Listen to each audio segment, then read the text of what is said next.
Young black people, we might not succeed in business as fast as our white counterparts because we just don't know and we don't have those relationships. And again, it all goes back to access. So once we get access, I think we're doing really cool things. Like, this is Atlanta, right? Yeah, like, y'all there's so are many doing businesses in amazing Atlanta that could be doing a lot more if they just knew.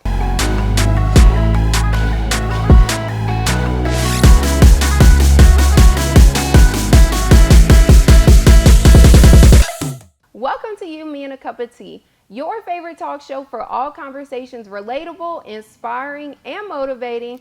I am your host, Sydney. We have an amazing guest that is changing the world of esports and gaming for minority populations. It's community CMO, Peay. Thank you so much for coming. Thank you for having me. Yes, I'm nice. super excited to have you. I saw that Community has launched the nation's first esports league for HBCUs, and within 3 seasons, y'all have given over $1.7 million in scholarships. Scholarships, yep. Yeah, that is awesome. Yeah, it's pretty cool. Y'all are making great strides in this space. You and Ryan Johnson, y'all are making great strides in this space. And I want to know what inspired y'all. I think with community media, so we started a company called Nexus Entertainment and Sports back in 2017. Essentially, that was just like, we used to throw artist showcases in and around Atlanta. So we'd rent out a bar, we'd have about 10 emerging artists. They would come out, perform, just bring people. For us, it's always just been about the community. Yeah. Fast forward, COVID hit, and really just kind of working corporate separately. And still learning, still kind of keeping in touch, realized that Atlanta was like one of the top 5 cities for gaming and to come. And like, again, looking at professional gamers, like it's mostly white kids, it's mostly Asian kids, and they're playing and they're winning a lot of money from playing a video game. And something that we know, excuse me, is that we play video games too. But we're just not represented. And so, that pretty much got us started. We realized that, did some research, realized that 83% of African-American youth played video games daily. But then as a workforce, it's only about 4% of African-Americans that work within that space.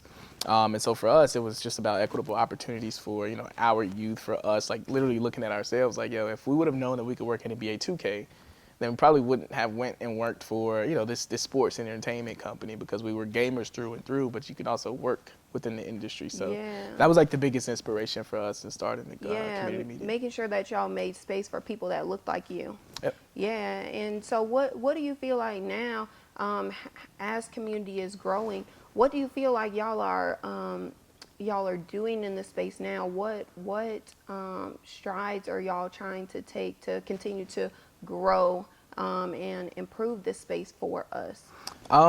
Again, it all just goes back to community. So we named it community for a reason. But for us, it's really just kind of building the largest community of gamers in the world. And so that's like next up on the docket. Yeah. We want to bring people together from all over. We've been blessed this year. Alone, we went to Cannes, France. So we attended the International Festival of Creativity. That was like really cool. You're kind of there, like literally walking down the street, and like Will.i.am is walking past, and then it's like, Yeah. So that was dope. We went to Nigeria before that. It was about 7,000 people, gamers there. So we also did an event in the Philippines, and so now it's like it's possible. And now it's just like, how can we bring all of these people together? Yeah, absolutely. I love that. And let's talk about, you said that y'all didn't see a lot of people, or a lot of people, minority populations don't really know that they can, use this to create money, create a career for themselves. So do you feel like y'all have faced a lot of adversity in this space as far as what y'all look like? Yeah. I think like anything, it's America, first of all. Yeah. And you're gonna face some adversity, especially as a young black man. I literally just left a meeting to come here and was just talking to the guy about, he's like, what do you need? Or, what can I help with? I'm just like, I just need you to swing the boardroom doors open. We can come in behind you and like just make them listen. Yeah. Because when they listen, like, they'll see, like, we have case studies, we have a team of people, we haven't raised any money, so we've pretty much bootstrapped everything ourselves. And I think we're here to stay, and we just need, to your point, that opportunity. A lot of people, I think us, like young black people, we might not succeed in business as fast as our white counterparts because we just don't know and we don't have those relationships. And again, it all goes back to access. So once we get access, I mean, I think we're doing really cool things. Like, this is Atlanta, right? Yeah, Like, y'all there's so are many doing businesses in amazing Atlanta things. that could be doing a lot more if they just knew. But you don't know Yeah. what you don't know. So. Yeah, you don't know what you don't know, and when you do gain knowledge, it's everything. Right. Like that's the key to everything. I mean, y'all have had partnerships with Mountain Dew and Verizon just recently with Chad Ochocinco for y'all's next season coming up. So how did all of those things come in play, and what does that feel like for y'all? Not gonna lie, it feels great. It's Yeah. amazing. And it's amazing in two parts, right? So you have people that like you, right? Like y'all, like you and James, like Yeah. you don't have to like us. But the fact that you do, the fact that you Yeah. find us interesting enough to be on your show, like that for us it's really cool. And I think Yeah. we're very grateful all the time. In terms of the brand, just like it's almost unheard of. Yeah. You know, like young kids, young black kids, like I didn't imagine. I always knew that I wanted to work for myself. But I never knew that like it would come this fast. Yeah. Like before 30. And to your point, you know, we have Verizon, Mountain Dew, Discover, Nike, House of Hoops, Hot Pockets came on as a sponsor too. So it's pretty cool.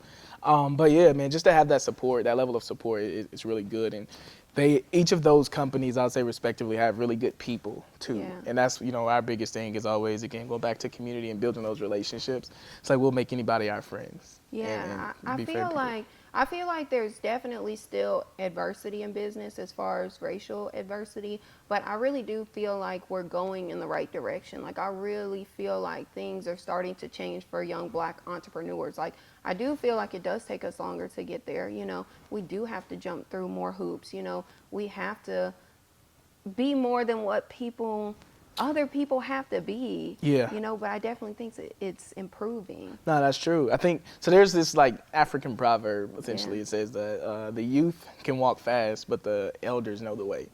And you know, I think the biggest thing there, like looking at again going to Africa, like it literally changed perspective. So Yeah. here in America, right, like we don't necessarily have the rich traditions that they do in Africa. And when you think about Africa, like they really, really respect their elders. Yeah. So I think one of the things that like Ryan, he kind of like taught me this was like, yeah, like we should just find mentors. Like these people want to tell you what to do. They want to help. But like I think us as young black Americans, we don't necessarily want to rely on anyone that's older than us because they might not know.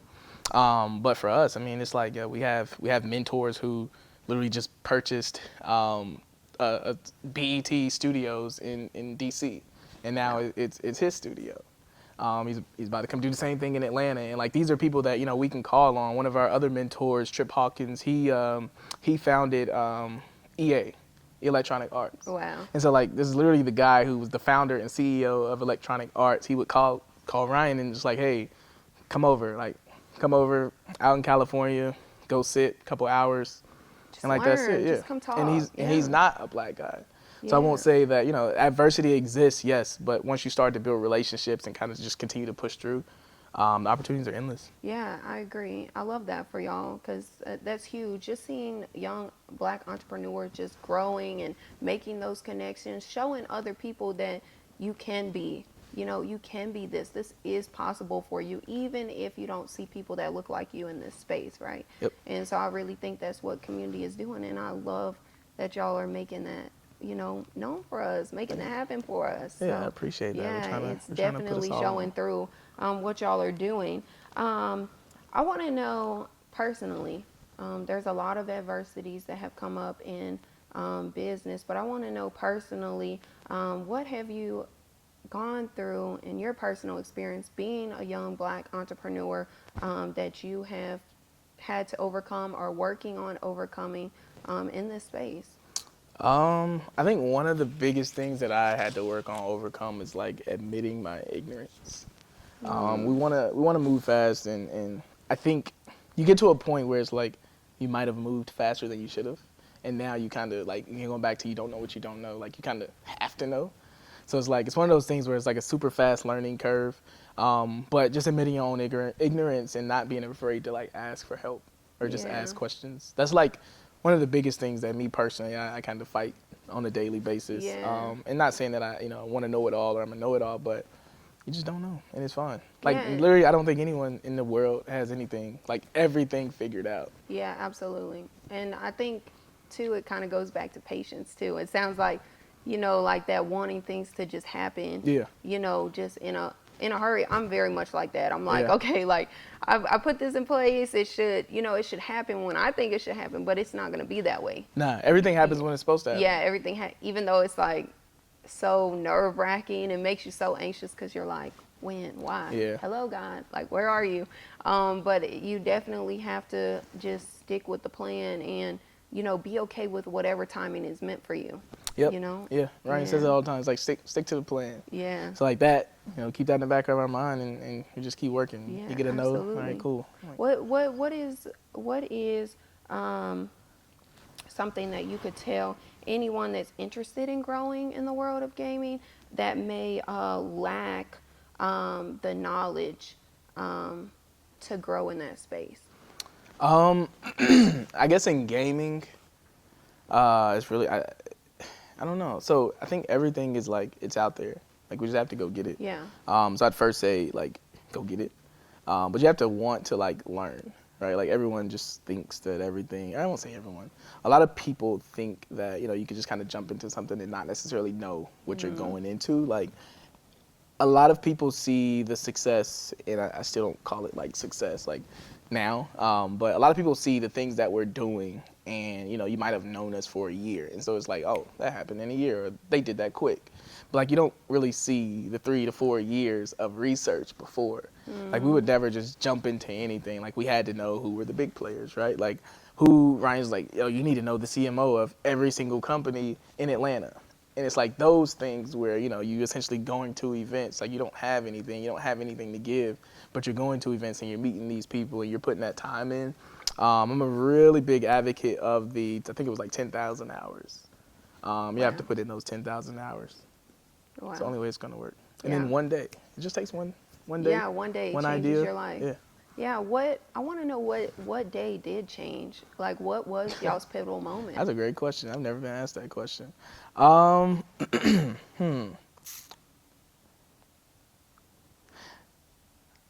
don't know. There was like quite a few now that you say that. So the very first event that we did, that might have been it, honestly, because we were just doing something. But again, going off of relationships, right? Like this is when I realized that the power of relationships were real. So COVID hit. We did an event called Tech for COVID. So the city of Atlanta was short about 10,000 devices for their kids, for the youth, to be able to continue their distance learning. And so we put on an event called Tech for COVID in partnerships with another group, and essentially raised about $118,000 in 24 hours. Wow. But in that, right, like it's a streamathon, so we had people up there that like playing the games. We had Offset. We ended up having Dionne Warwick, Michael Strahan, Shannon Sharp. It's like a bunch of HBCU alumni. Wow. And they're all making like these testimonial videos like, hey, support, donate to Tech for COVID. And it's just like, we never met Michael Strahan, but the fact that we knew someone that then knew someone that knew Michael Strahan. Yeah. And it's like, these people it's like 6 degrees of separation, but they're literally like, everybody's accessible. Yeah. You just have to have something to offer. Yeah. And that was it. Yeah. Yeah, and like y'all that did that was event, and it just opened so many doors for y'all. Yeah. Yeah. That was the thing. I love that. Where do y'all have where do you find the confidence to, walk into these rooms and Great just question. not be afraid to speak to the Yeah. people that you What's need crazy? to speak to? We just got there. Yeah. Like literally just got there. And I think that comes from just being prepared. Like I listen to a bunch of Afro beats. And so I like Burna Boy, right? Like he's just talking. His last album is I Told Them. And like everybody's like, yo, you're cocky or you this. And I'm like, nah, like I literally been telling y'all this for the longest. And like I've been putting in the work. And so for us, like we read books, we research, we talk to people, and then we're going into the room. And it's not like I'm not asking you or begging you. I'm like, yo, there's 10 million people over here who's watching this program. You're trying to sell that product. Like these are the new buyers. This is Gen Z. This is Generation Alpha. This is the thing that they're doing. This is the thing that has their attention. Yeah. And that's what everybody wants is attention. Yeah. And so after a while, it's like, yo, like you just create a no-brainer. Yeah, I love that for y'all. Thank you. Love that for y'all. Y'all are doing such amazing things just as young Black entrepreneurs, you know, showing people that you can be anything. Like, tell people how old you are. I just turned 29. You just turned 29. So all of these things, you have traveled internationally. Y'all been able to give over $1.7 million in scholarships to people. You know, y'all have been in rooms with people just dream to be in rooms. You know what I'm saying? Y'all have partnerships and sponsorships with all of these people before the age of 30. Like, you should be so proud of yourself. Y'all should be so proud of yourself because that's amazing. Like, you know, y'all are really inspiring people. There's someone on the other side of this camera that's inspired by everything that y'all are doing because they want to be that person, right? There's a little boy on the other side that is looking at you like, wow, I want to be like Chris Peay and Ryan Johnson one day, you know, and just, you know, creating such a beautiful thing in this space. So I really appreciate that y'all are doing these things and the preparation, like, that is huge. Like, making sure you're prepared when you walk into these rooms, making sure that you're prepared for everything that's to come, making sure you're knowledgeable in what you're doing as well. I think that will really set you apart, and it is setting y'all apart. Yeah. Yeah. I say confidence comes from God too. Yeah. For a long time, I don't know, it's like a battle between me, like spiritually or religiously. Oh, I am but right you there never with really you. like stop praying. It's I don't know, it's weird. Oh my goodness. It's almost like it's forced upon you as a kid, and then you grow older, and it's like, yo, separate, I don't need to do that every single day. And then you get older, you're like, yo, I got to go back to doing this every single day. Oh my goodness. But no, I think that plays a big part too. Like we like to say, like, so we also, me and Ryan clicked over like the Big Sean song, "Stick to the Plan." Yeah. And so he would say like, stick to the plan. Like that was the chorus, stick to the plan. But he also said like, it's not luck, it's destiny. And that's why I said like everything happens for a reason because when you're prepared, like you're just walking into what was supposed to happen. Yeah, absolutely. And I think that goes to what I was saying earlier.